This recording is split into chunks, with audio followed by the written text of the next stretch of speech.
Why do some nations ascend to dazzling heights of prosperity, while others remain tethered to the depths of poverty? It's a question that has perplexed economists, historians, and leaders for centuries. But perhaps the answer lies not in geography, not in culture, and certainly not in the oft-cited ignorance of leadership.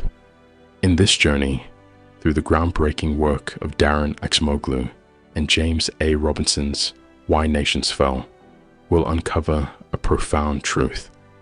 The fate of nations rests squarely on the shoulders of their institutions. These aren't just abstract structures, they're the very frameworks that either foster growth or stifle progress. At the heart of the thesis lies a crucial distinction: inclusive institutions that encourage broad participation and innovation versus extractive ones that concentrate power and wealth in the hands of a select few. This difference, as we'll discover, isn't just academic. It's the key that unlocks the mystery of national prosperity or perpetual poverty. Join us as we delve into this fascinating exploration of power, prosperity, and the institutional foundations that shape our world.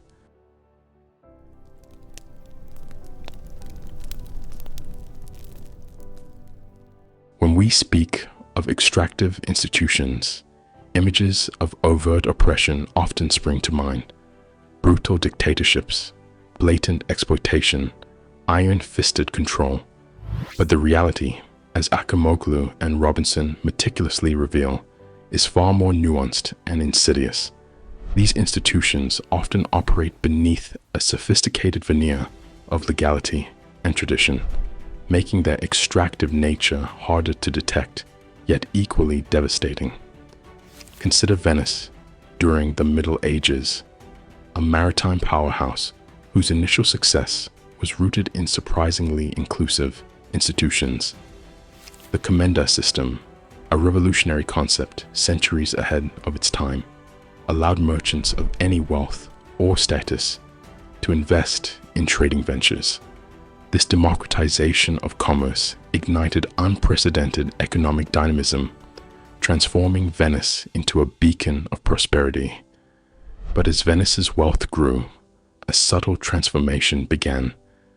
The established merchant families, beneficiaries of this early prosperity, grew increasingly wary of newcomers. In 1297, through La Serrata, the Great Closure, they effectively slammed shut the doors of opportunity, transforming Venice's open political system into an oligarchy. The guilds, once bastions of quality and support for tradesmen, became tools of exclusion. Innovation was stifled, competition restricted, and apprenticeship terms manipulated, all in service of protecting established interests. This internal transformation wasn't immediately catastrophic, but it planted the seeds of Venice's gradual decline. A stark reminder that even the most prosperous systems can be undermined from within when institutions shift from inclusion to extraction. The colonial era provides another powerful illustration of sophisticated extraction. European powers didn't merely rely on brute force. They crafted intricate legal and administrative systems designed for systematic exploitation. The British East India Company, operating under Royal Charter, systematically suppressed local industries and manipulated trade policies to extract wealth. The Natives Land Act of 1913 in South Africa legally dispossessed entire populations under the guise of proper administration. Labor itself became a target of legalized exploitation. The Indenture Acts formalized systems of labor that often resembled slavery in all but name, yet operated within the bounds of law. These weren't crude tools of oppression, but sophisticated mechanisms that embedded extraction within the very fabric of society. The enduring power of extractive institutions lies precisely in this sophistication, their ability to operate through accepted norms, legal frameworks, and traditional practices. They perpetuate inequality without constant resort to violence, making them both more durable and more difficult to challenge. This subtle entrenchment of extractive practices continues to shape societies long after their formal colonial structures have crumbled. Understanding this sophistication is crucial for anyone seeking to promote genuine institutional reform. The path to inclusive institutions requires not just confronting obvious oppression, but recognizing and dismantling these more subtle mechanisms of extraction that often hide in plain sight, cloaked in the respectability of law and tradition.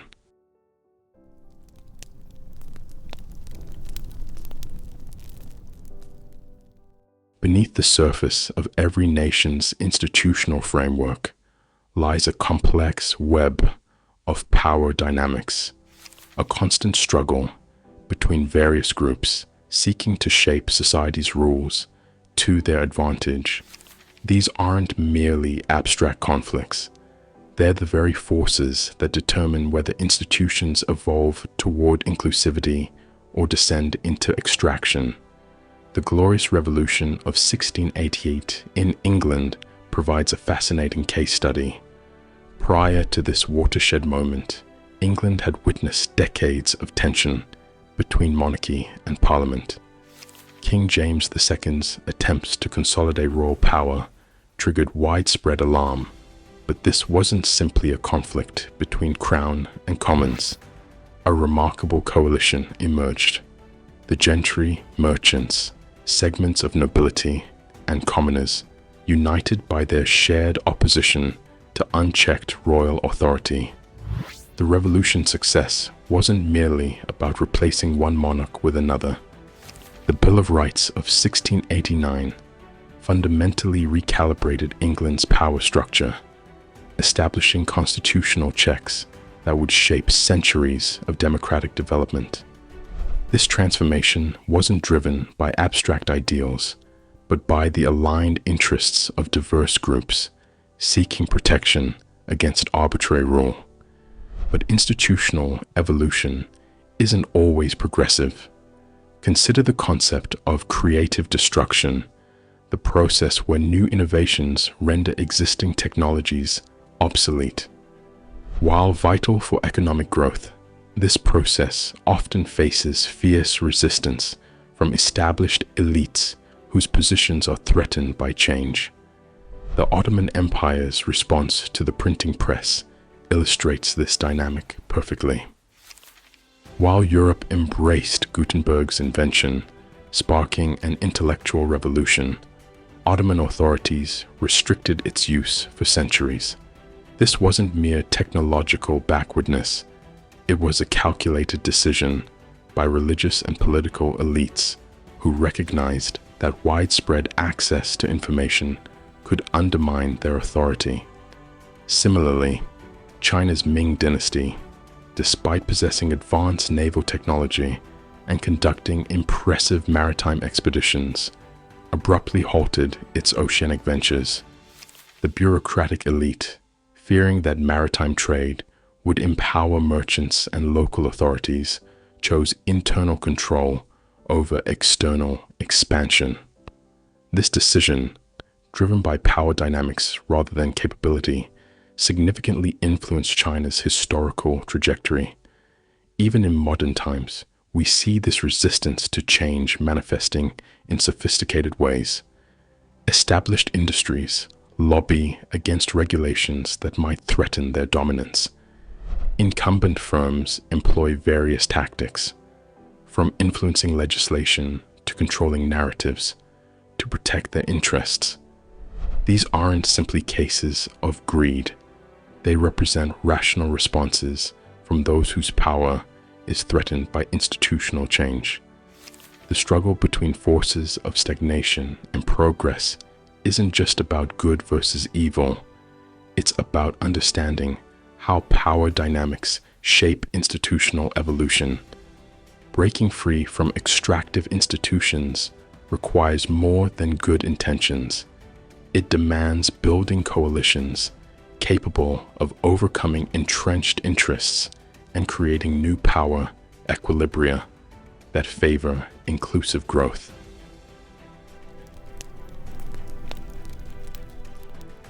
History presents us with a fascinating paradox.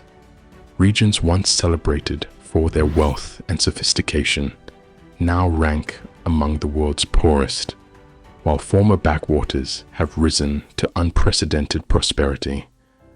This reversal of fortune, as Acemoglu and Robinson term it, challenges our fundamental understanding of economic development.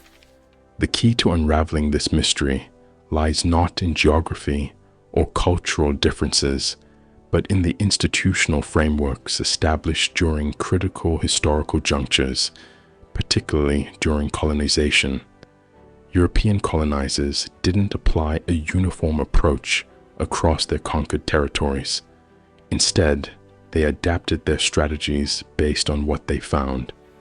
In densely populated, economically sophisticated regions like India, Mesoamerica, and the Andes, colonizers encountered well-established systems of governance and commerce. Rather than dismantling these structures, they ingeniously modified them to serve extractive purposes.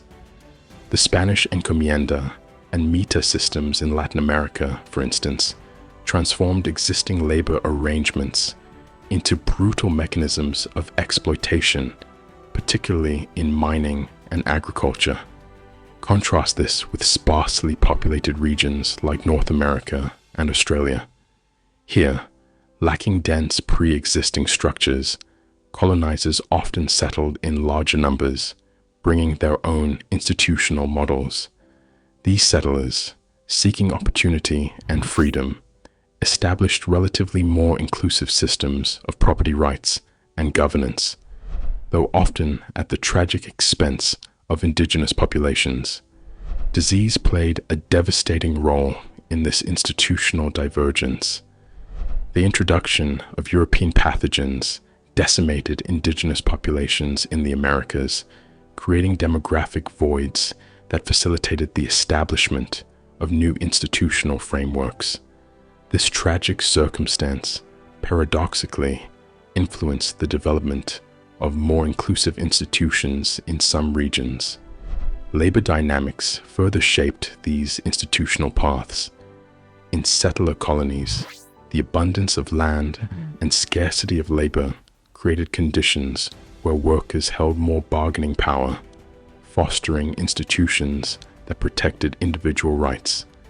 Conversely, in regions with abundant labor, extractive institutions could more easily exploit the population.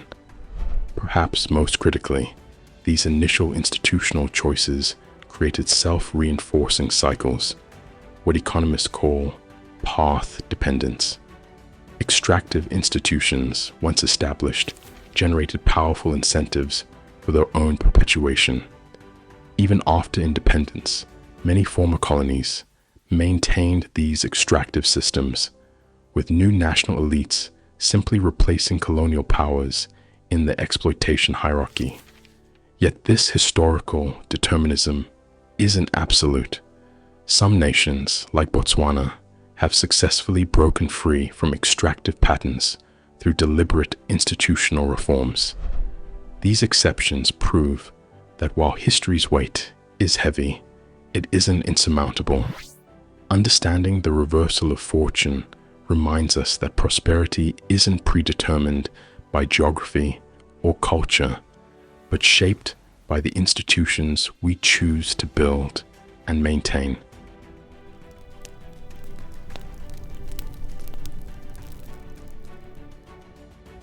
While the grip of extractive institutions may seem unbreakable, history teaches us that change is possible.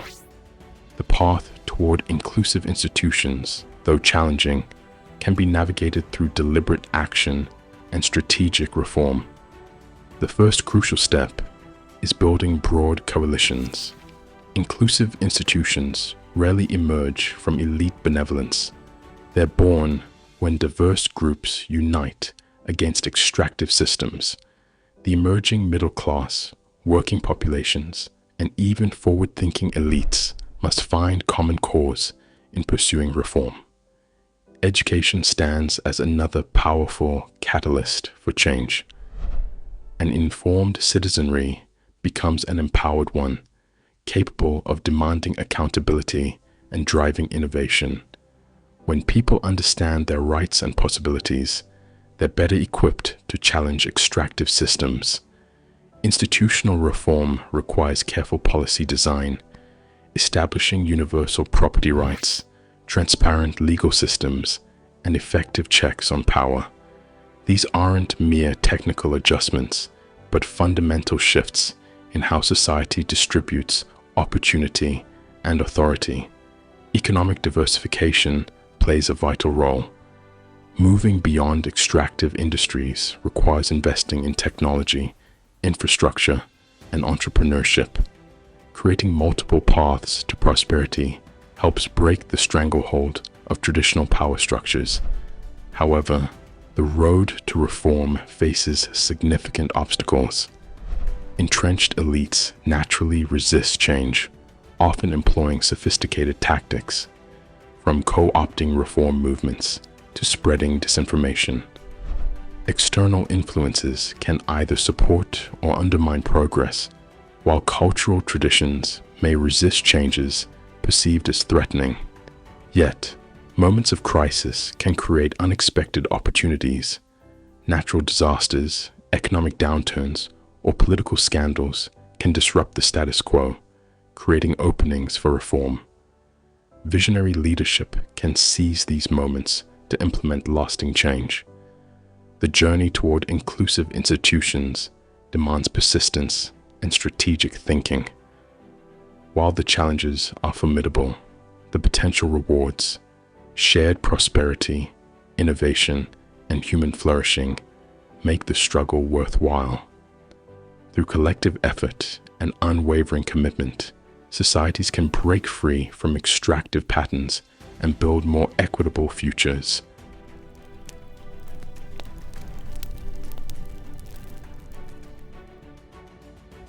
As we conclude our exploration of why nations fail, one fundamental truth emerges.